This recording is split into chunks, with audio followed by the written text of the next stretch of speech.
नमस्कार मित्रांनो, भावना आणि संपतचा खरा चेहरा आता सगळ्यांसमोर आणलेला आहे. तर नक्की काय घडतं त्याला संपूर्ण अपडेट जाणून घेऊया. तर तुम्ही पाहिलंच असेल मित्रांनो, की भावना आणि सिद्धू दोघेजण मिळून देखील आता वेंकीला सोडवण्यासाठी वाटेल ते प्रयत्न करत असतात. पण त्यांना आता काही भक्कम पुरावे देखील सापडलेले असतात. पण त्याच वेळेस मात्र संपत गाडे पाटील खूप मोठी चूक करतो. तो सिद्धूला कॉल करून सांगतो, की सिद्धू, तू किती जरी पुरावे आणि काही जरी गोळा केले ना, शेवटी मी ते सगळे नष्ट करेल आणि तुला ही केस मी कधीच जिंकून देणार नाही.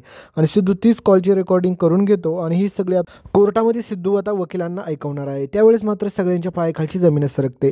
तर दुसरीकडे तुम्ही पाहिलंच असेल, की सुपुत्रा आता चक्क आपल्या भावनाला भेटते आणि त्या दोघींमध्ये देखील जोरदार वाद सुरू होतो. त्यामध्ये मात्र सुपुत्राचं एकच म्हणणं असतं, की तू माझ्या भावाला फसवलं आणि त्याला फसवून तू सगळं काही त्याच्यासोबत असा गेम केला आणि त्याच्यामुळेच माझा भाऊ आज ह्या जगामध्ये नाही आहे. त्यावेळेस मात्र भावना सांगत असते, की आनंदीला मी माझी मुलगीच मानत असते आणि मी काही देखील कोणासोबत देखील चुकीचं केलं नाही. त्याच्यामुळे प्लीज काहीतरी गैरसमज करून नका घेऊ. ह्या सगळ्या तुमच्या प्रश्नांची उत्तर आपल्याला कोर्टात भेटतीलच. आता ह्या दोघींमध्ये देखील जोरदार वाद झालेला असतो. तर दुसरीकडे आता आपल्या विश्वाचं खरं प्रेम जानूवरती होतं हे सगळं जानूला समजतं. त्यावेळेस मात्र जानूला देखील खूप वाईट वाटतं आणि ती देखील मात्र आता खूप रडायला लागते आणि म्हणते, की हे काय होऊन बसलं, कारण की विश्वाचं माझ्यावरती प्रेम होतं.